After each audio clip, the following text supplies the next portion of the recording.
प्यारे विद्यार्थियों, आज की इस हिंदी कक्षा में आपका स्वागत है।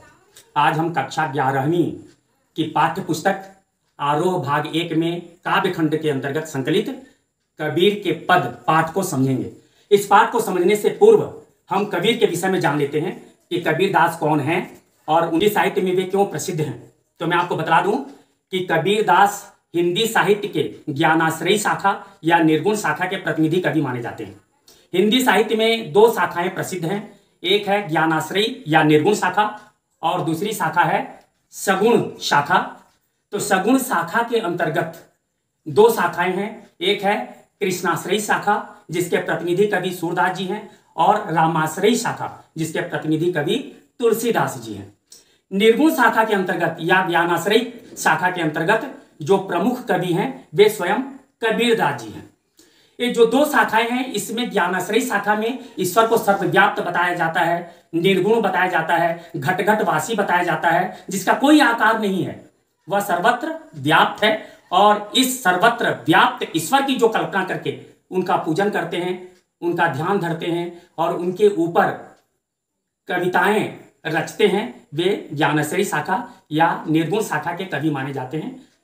कबीरदास जी ऐसे ही हैं। और जो सगुण धारा को मानते हैं, साकार रूप धारा को मानते हैं, तो वे ईश्वर के एक विशिष्ट रूप का चिंतन करते हैं, ईश्वर के एक विशिष्ट गुण को ध्यान में रखते हैं और उसी के अनुसार अपने उस ईश्वर विशेष आराध्य विशेष का पूजन करते हैं। जैसे तुलसीदास जी ने श्री राम का किया और सूरदास ने श्री कृष्ण का किया। तो हमारे कबीरदास जी, जैसा कि मैंने आपको बतलाया, एक ज्ञानाश्रयी शाखा के प्रतिनिधि कवि हैं। इनका मत है कि ईश्वर सर्वव्याप्त है, इसका कोई रूप नहीं है, इसलिए मूर्ति पूजा के विरोधी रहे हैं। तो यहां हम कबीरदास के विषय में बता दें कि इनका जन्म हुआ था 1398 में वाराणसी के लहरतारा के किनारे और इनकी मृत्यु हुई 1518 ईस्वी में मगहर में। ये समाज सुधारक कवि हुए हैं। इन्होंने समाज को सुधारने का कार्य किया।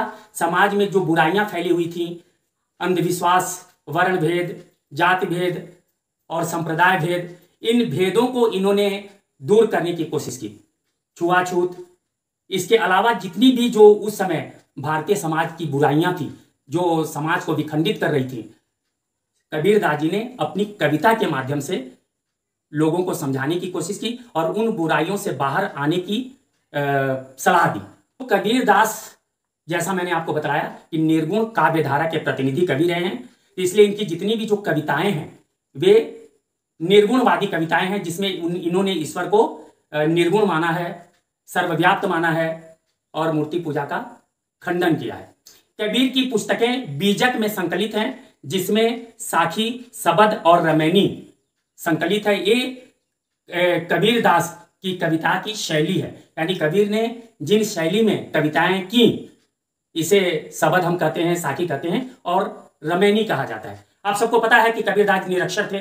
इन्होंने सत्य को जाना, सत्य को अनुभव किया और उसी सत्य को उन्होंने प्रकट किया अपनी कविता के माध्यम से। और उनके जो शिष्य थे, जो उस समय साक्षर थे, पढ़े लिखे थे, उन्होंने कबीर की इन कविताओं को कलमबद्ध किया, लिखा, जो आज हमारे पास कबीर ग्रंथावली के रूप में उपलब्ध है। तो कक्षा 11वीं के आरोह पुस्तक में कबीर के पद शीर्षक से जो कविता है, यह कविता के द्वारा कबीर ने व्यक्ति को समझाया है, समाज को समझाया है कि ईश्वर एक ही है, परमात्मा एक ही है, वह सर्वव्याप्त है और यही परमात्मा आत्मा के रूप में भी प्रतिभाषित होता है। आत्मा के रूप में भी यह जो परमात्मा है वह प्रकट है। इसे भारतीय संस्कृति में अद्वैतवाद कहा जाता है। द्वैतवाद और अद्वैतवाद। द्वैतवाद में क्या है? द्वैतवाद को मानने वाले कहते हैं कि आत्मा और परमात्मा दो अलग हैं, दोनों एक नहीं है। जबकि अद्वैतवादी कहते हैं कि नहीं, परमात्मा और आत्मा एक ही हैं और जिस तरह से जल को अलग भागों में बांट दिया जाए लेकिन जल एक ही है, वायु को अलग भागों में बांट दिया जाए, वायु एक ही है, अग्नि को अलग भागों में बांट दिया जाए लेकिन अग्नि एक ही है, जब इनका मिलन होगा तो ये एक ही हो जाएंगे। इसी तरह आत्मा और परमात्मा एक ही हैं, वे वायु की तरह, अग्नि की तरह और जल के समान है, इनमें कोई भेद नहीं है। तो इस पद में कबीर ने परमात्मा को घट घट वासी कहा है। परमात्मा सर्वव्याप्त है, भले ही आत्मा के रूप में भी हो, लेकिन आत्मा के रूप में भी होते हुए भी वह एक ही है। हम तो एक एक करी जाना, हमने ईश्वर को एक ही रूप में जाना है। हमने ईश्वर को पहचान लिया है कि ईश्वर का स्वरूप एक ही है, अलग अलग नहीं है। यानी ईश्वर एक ही है।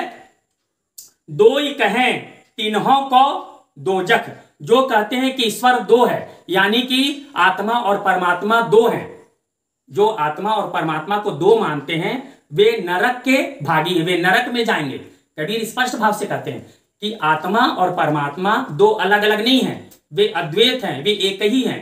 आत्मा और परमात्मा एक ही हैं, दो अलग नहीं हो सकते, दो अलग नहीं है। लेकिन जो आत्मा और परमात्मा को अलग अलग समझते हैं, जो यह मानते हैं कि आत्मा अलग है, परमात्मा अलग है, वे नरक के भागी बनेंगे, वे नरक में जाएंगे।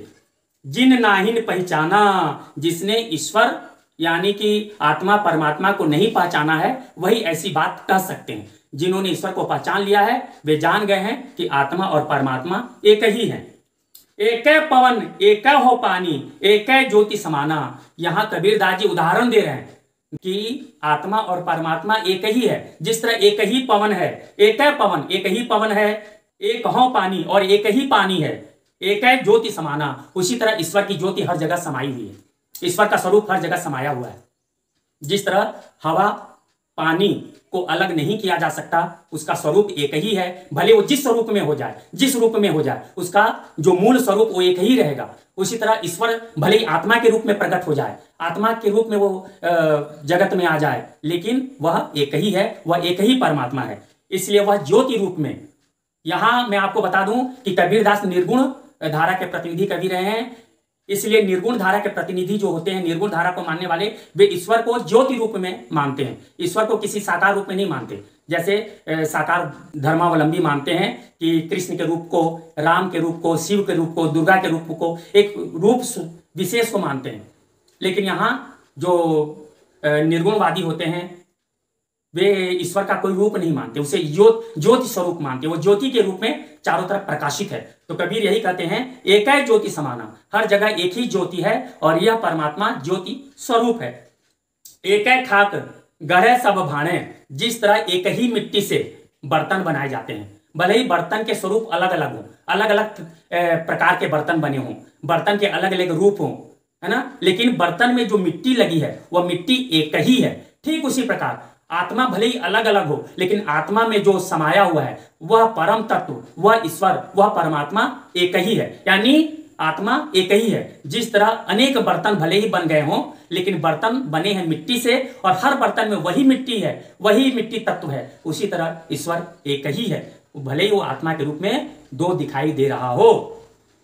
एक है कोहरा साना, कोहरा का मतलब होता है कुंभकार, जो मिट्टी से बर्तन बनाता है। एक ही कुंभकार मिट्टी को सान कर, मिट्टी से वह अनेक प्रकार के बर्तन निर्मित करता है। सभी बर्तन में एक ही मिट्टी का तत्व है, उसी तरह ईश्वर एक ही है।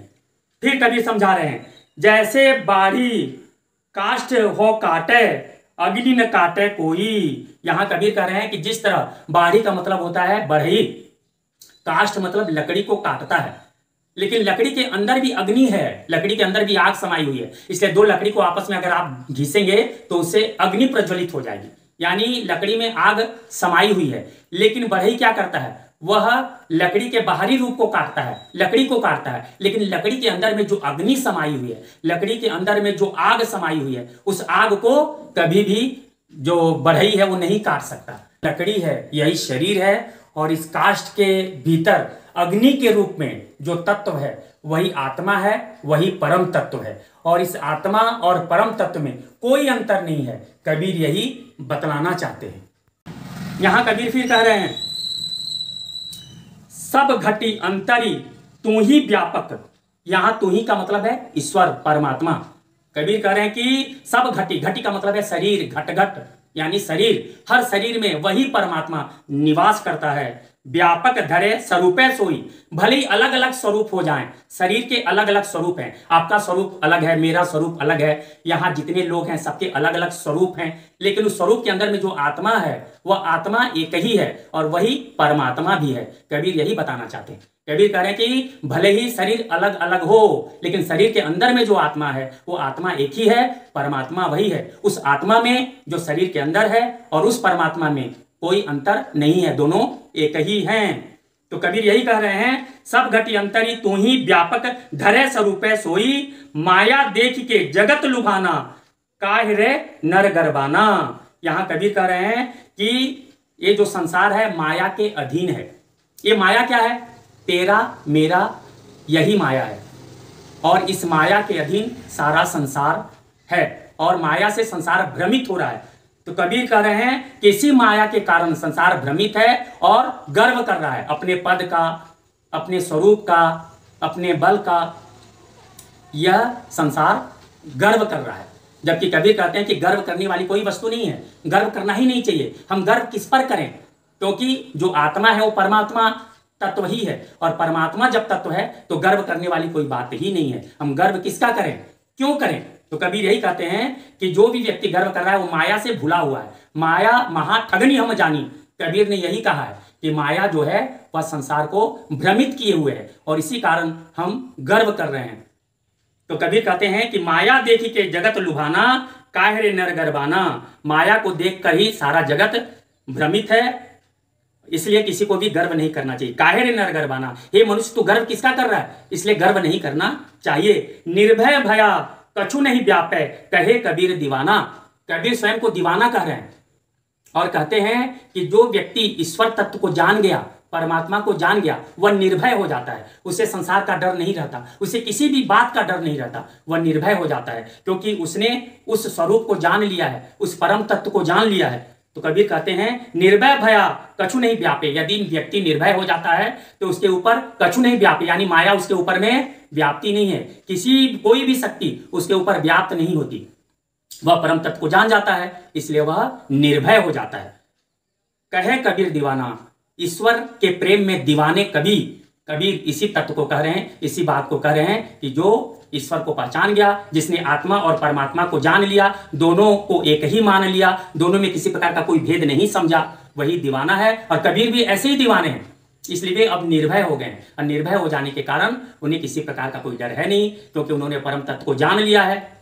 तो इस तरह यहाँ कबीर ईश्वर को घट घट वासी कह रहे हैं। ईश्वर जो है सर्वत्र व्याप्त है, कण कण में व्याप्त है और आत्मा उसी का ही एक स्वरूप है, इसलिए आत्मा और परमात्मा में कोई भेद नहीं है, दोनों एक ही हैं। और कबीरदास यहाँ इस अद्वैतवादी सिद्धांत का समर्थन कर रहे हैं। इस पाठ से संबंधित प्रश्न पूछे जा सकते हैं कि कबीर ने आत्मा परमात्मा को एक क्यों कहा है, कबीर ने अद्वैतवादी सिद्धांत का समर्थन किस प्रकार किया है, कबीर ईश्वर को सर्वव्याप्त मानते हैं, उदाहरण दीजिए कैसे मानते हैं। और कबीर ने ज्ञानाश्रयी या निर्गुणवादी चेतना का समर्थन किया है, किस भांति समर्थन किया है, किस बात में निर्गुणवादी कवि अपने आप को प्रमाणित कर रहे हैं, इस पद के माध्यम से स्पष्ट कीजिए। तो इस प्रकार से कुछ प्रश्न हैं जो आपको भली भांति समझ लेना चाहिए। धन्यवाद।